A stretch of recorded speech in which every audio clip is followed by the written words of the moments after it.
The living room had gone quiet. The kind of quiet that presses on your ears. Margaret sat on the edge of the couch, back straight, hands folded in her lap like she was in church. Next to her sat a woman in a gray blazer, a leather folder open across her knees. Lucas stood by the fireplace, arms crossed so tight his knuckles had gone white. And Harper sat in the armchair across from all of them, holding her laptop against her chest, like it was the only solid thing left in the room. She wasn't crying. She wasn't raising her voice. She was just waiting. "Lucas, sweetheart." Margaret's voice came out soft as silk. "I know this is hard to hear, but I have it all written down. Dates, times, everything." She slid a folder across the coffee table. Lucas didn't reach for it. The lawyer cleared her throat. "Mrs. Bennett has asked us to draft a temporary parenting time agreement for Oliver's stability. All Harper needs to do is sign." Every eye in the room turned to Harper. She set the laptop down on the coffee table, opened it. Her finger hovered over the trackpad. "Before anyone signs anything," she said, quiet and even, "I think everyone here should see something first." That's the moment. 8 months of quiet, patient manipulation came apart in under 2 minutes. But to understand how a normal, happy family in Denver, Colorado, ended up in that living room on that night, we have to go back to the beginning. Back to an ordinary spring morning when all Harper wanted was her career back. Mrs. Stark here, and today I'm telling you the story of a mother-in-law who wanted a front row seat in her son's marriage and decided the fastest way to get one was to push the wife right out the door. This one starts sweet. It turns dark fast. And by the end, you're going to want to stand up and clap for a woman named Harper Bennett. Get comfortable. Let's get into it. Harper always said Denver picked her, not the other way around. She'd moved out from Ohio 9 years ago for a design internship. And something about the mountains, the dry air, the way the sky turned orange over the Front Range in the evening, just stuck. She met Lucas 2 years later at a coffee shop off Larimer Street, and she never left. By the time their son Oliver came along, Harper and Lucas had built a solid life. A 2-story house in the Central Park neighborhood, the one longtime locals still call Stapleton out of habit, and Hoa that mowed the shared green space and threw a block party every June with a bounce house and a taco truck. A mortgage that felt tight some months but manageable most. Lucas worked as a project manager at an engineering firm downtown. A good job with decent benefits and long hours near Union Station. Harper had been a senior designer at a studio in the Reno Art District before Oliver was born. A job she'd worked 10 years to get. She took 18 months off after he was born. 18 months of nursing schedules, music together classes, and grocery runs to King Supers with the toddler screaming in the cart because she wouldn't let him hold the eggs. She loved that boy more than she thought a person's chest could hold. But by month 16, she missed herself. She missed deadlines. She missed the specific, quiet satisfaction of a client looking at a floor plan she'd drawn from nothing and saying, "Yes, that's it. That's exactly right." So when her old studio called and asked if she wanted her job back, 3 days a week to start, Harper cried in the bathroom. Happy tears. Sigh she said yes before she even talked to Lucas about it. Lucas was supportive, genuinely, but he worried about coverage. Daycare in Denver wasn't cheap, and the good places had wait lists that stretched a year out. That's when his mother stepped in. Margaret Bennett had lost her husband, Richard, 14 months earlier. A heart attack. Sudden. No warning. The kind that leaves a person standing alone in their kitchen at 6 in the morning wondering what to do with their hands. She'd spent 36 years being a wife and a mother, and now she was neither one. Not really. Just a woman alone in a townhouse in Aurora with a lot of silence. So when she heard Harper was going back to work, Margaret saw an opening. "I'll come stay for a while," she told Lucas on the phone. "Just until you two sort out daycare. I raised you, didn't I? I think I can handle one toddler." Lucas felt relieved. Free help from someone who loved Oliver. What was there to worry about? Harper felt something different. A small, cold pull in her stomach she couldn't name yet. But she pushed it down and told herself she was lucky. She had no idea what she'd just agreed to. Margaret arrived on a Sunday with 2 suitcases and a box of Oliver's old baby clothes. she'd kept just in case. Within a week, the spice rack was reorganized alphabetically. Within 2, the pantry had a new system Harper didn't recognize and didn't ask about. Small things, the kind of thing you let go of because it isn't worth the fight. At first, it really did help. Margaret picked Oliver up from preschool. She had dinner ready most nights. Harper went back to the studio 3 days a week and felt, for the first time in over a year, like a whole person again. But little things started to shift. Harper would come home from a long day and find dinner already finished, the dishes already done, Oliver already bathed and in pajamas. "I didn't want to bother you.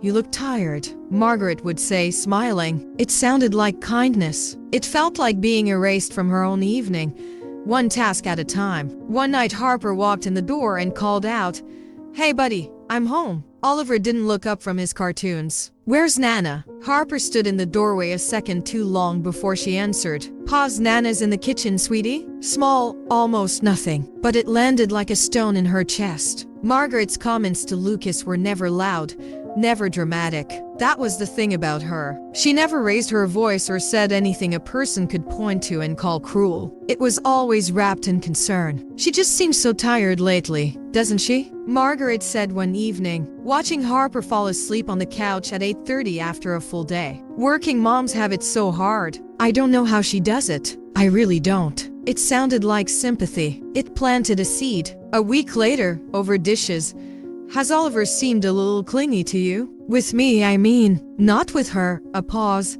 "Just long enough. Kids can tell when something's off, even if we can't." Lucas laughed it off the first time. The second time, he went quiet. Margaret worked on Oliver too, in small, soft ways that were almost impossible to catch. She'd crouch down at his level and say things like, "Mommy's very busy with her work now, isn't she? But Nana's always here. Nana's never too busy for you."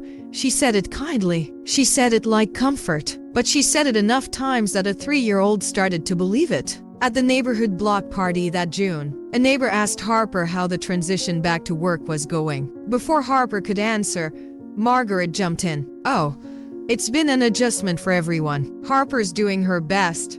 A kind smile aimed right at Harper. The neighbor smiled back, sympathetic. Harper stood there holding a paper plate of taco truck food, feeling like she'd just been quietly diagnosed with something in front of the whole cul-de-sac. By August, Oliver had started saying things that stopped Harper cold. "I don't want you. I want Nana," said flat, without malice. The way toddlers say things without understanding the weight of them. Harper would go into the bathroom afterward and sit on the edge of the tub, with her hands shaking, telling herself it was a phase. Just a phase. Kids go through phases. Lucas started coming home from work distracted, quieter, watching Harper in a way she couldn't place. Once he asked, out of nowhere, "Do you think you've been kind of checked out lately with Oliver?" Harper stared at him. "What?" "No, Lucas. I work 3 days a week. I'm here every single evening." I know.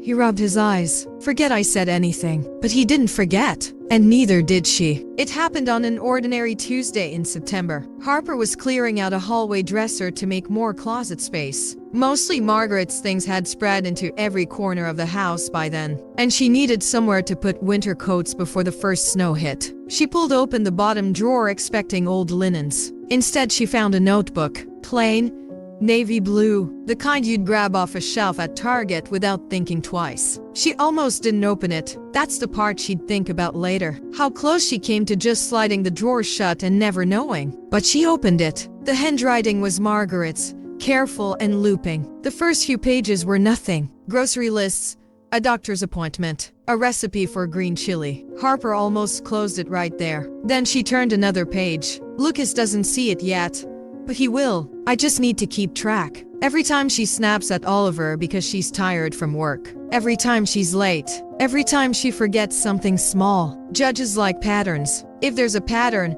no judge is going to hand full parenting time to a distracted, resentful working mother. Not when there's a grandmother right there already doing the real parenting. Harper's hands went cold. She kept reading, page after page. Dates. Small, ordinary moments from Harper's life. Twisted just slightly, just enough, into evidence of something that wasn't true. A night Harper had come home late from a work deadline was written up as another night gone. No explanation. Oliver cried for her and she wasn't even there. A morning Harper had snapped, exhausted, after Oliver dumped a full bowl of cereal on the rug. Became explosive temper, frightened the child.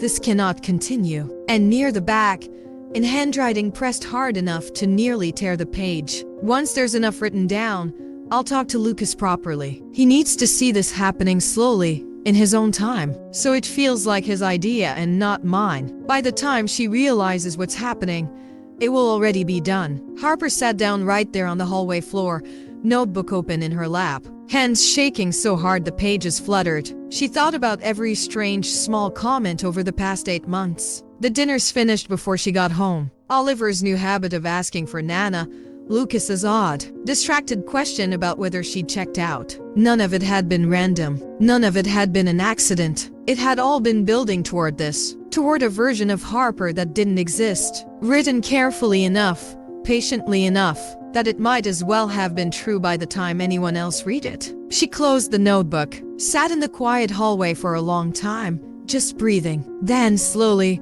her hands stopped shaking. Something else took over, something steadier. Here's the thing about Harper that Margaret never accounted for. Harper didn't fall apart under pressure. She got quiet. And when Harper got quiet, she got practical. She didn't confront Margaret that night. She didn't scream, didn't cry where anyone could see her, didn't even tell Lucas what she'd found. Instead, she photographed every page of that notebook on her phone, put it back exactly where she found it, and went to bed like it was any other Tuesday. The next morning, she told Lucas she had an early client meeting downtown. That part wasn't exactly a lie. She just didn't mention the client was a family law attorney named Denise Whitfield, whose office sat on the 9th floor of a building on 17th Street in the financial district. I need you to be honest with me, Harper told her. What are my actual rights here? Denise walked her through it plainly. Colorado didn't technically call it custody anymore. It was parenting time and decision-making responsibility now, though everyone still said custody out of habit. Since Harper was on the deed of the house, jointly with Lucas,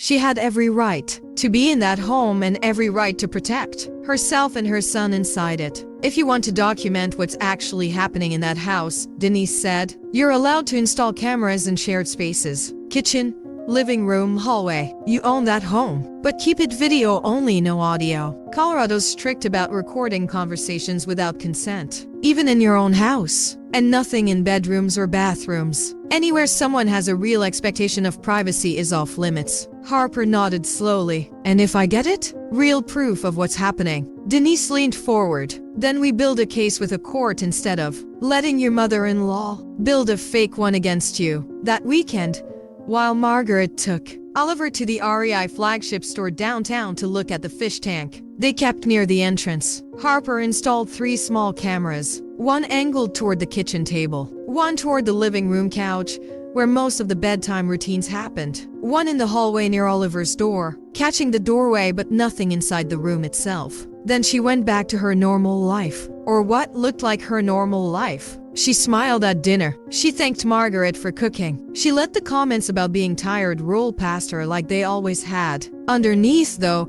she was a different person now, watching everything, saying nothing, waiting. It wasn't easy. There were nights she wanted to scream the truth across the dinner table. There was one close call in October when Margaret, reorganizing the hallway closet, nearly knocked the small camera off its shelf entirely. Harper walked in just in time, laughing it off as though it's just an old baby monitor. I forgot to toss it. Her heart hammering the whole time. Over the following weeks, the footage told the story Harper already knew in her bones. Margaret crouched down in front of Oliver, saying softly, Mommy loves her work more than she loves you. But Nana's always here. Nana's never too busy. Margaret, on the phone with a friend, saying, honestly, I think she's struggling more than Lucas realizes. I worry about that boy. Margaret, alone in the living room one evening thinking no one was near, rehearsing out loud, quiet and deliberate. Stick to the plan. Small things. Let him come to it on his own. Harper watched every clip late at night after everyone was asleep, sitting on the bathroom floor with the volume low and her chest tight. And every time, instead of falling apart. She saved the file and reminded herself, not yet. Not until she had enough. Not until it was airtight. By late November, Margaret decided she'd waited long enough. She called it a family conversation when she asked Lucas to clear his Thursday evening. What she actually organized was an intervention, complete with her own attorney, a woman named Carol Reyes, sitting beside her on the couch with a leather folder full of Margaret's handwritten notebook pages,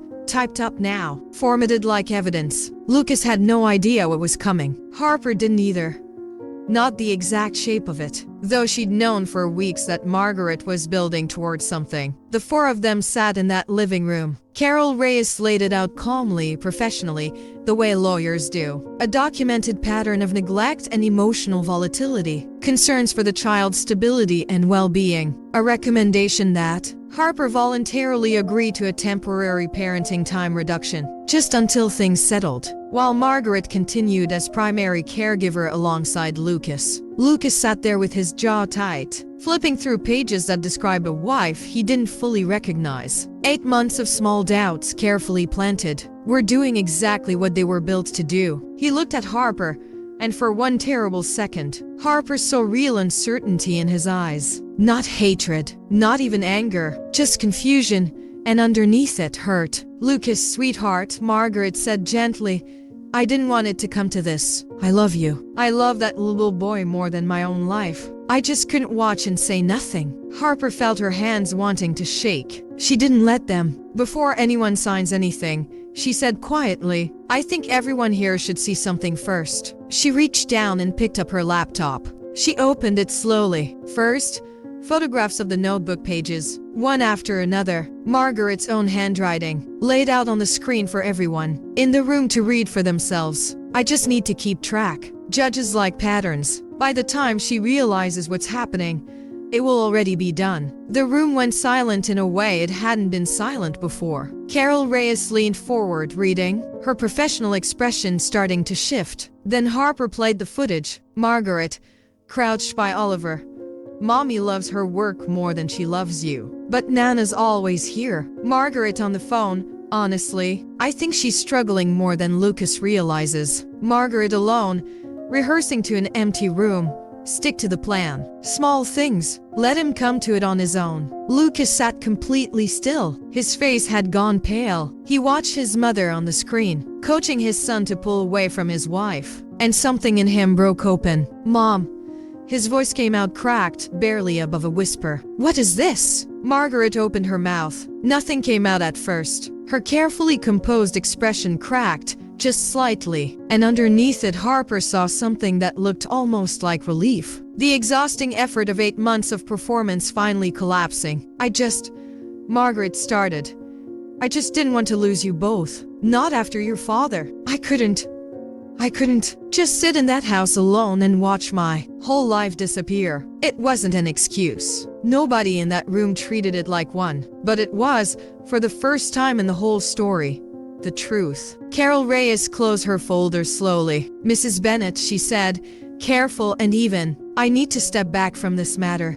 She looked at Margaret, not unkindly, but firmly. I can't move forward representing a case built on evidence like this. She gathered her things and left without another word. Lucas didn't yell. He didn't need to. He stood up, walked to the front hall closet, and pulled out Margaret's suitcases. The same two she'd arrived with 8 months earlier. I think you should go stay somewhere else tonight, Mom, he said quietly. I need some time. Margaret didn't argue. Maybe some part of her had known this was coming for weeks. She left that night, and the house felt different. The second the door closed behind her, lighter, like everyone could finally breathe. Over the following weeks, Harper and Lucas met with Denise Whitfield together this time, and filed for a civil protection order, limiting Margaret's contact with Oliver to supervised visits only, at least for the time being. It wasn't about punishment. It was about safety, and about making sure no one could quietly rewrite the family's story again, without anyone noticing. Lucas apologized to Harper more than once in those first weeks. Not in one big dramatic conversation, but in small ones. Late at night, doing dishes, driving to preschool pickup, I should have seen it, he told her one night. I let her get in my head. You didn't know, Harper said. She made sure you didn't. Oliver, being 3, adjusted faster than anyone expected. Within a month, he was climbing into Harper's lap again at bedtime, asking her, not Nana, to read the dinosaur book 3 times in a row. Kids are more resilient than we give them credit for, especially once the ground under them stops shifting. As for Margaret, she reached out a few times over the following months. Cards, a voicemail, around the holidays that Lucas listened to twice and didn't return. She wasn't cut off forever, not in the story's version of forever, but the closeness she'd wanted so badly, the control, the front row seat in her son's home. All of it was gone. She'd spent 8 months trying to take a family apart to keep herself from being alone. In the end, that's exactly what she did to herself. And that's the story of Harper Bennett, a woman who didn't scream, didn't panic, and didn't let anyone rewrite who she was. Not even someone who'd been planning it for 8 months. She just got quiet, got smart, and let the truth do the talking. Now I want to hear from you. If you were sitting in Harper's chair that night, would you have played that footage right there in front of everyone, the way she did? Or would you have handled it differently? Tell me down in the comments. This is Mrs. Stark, and I'll see you in the next one.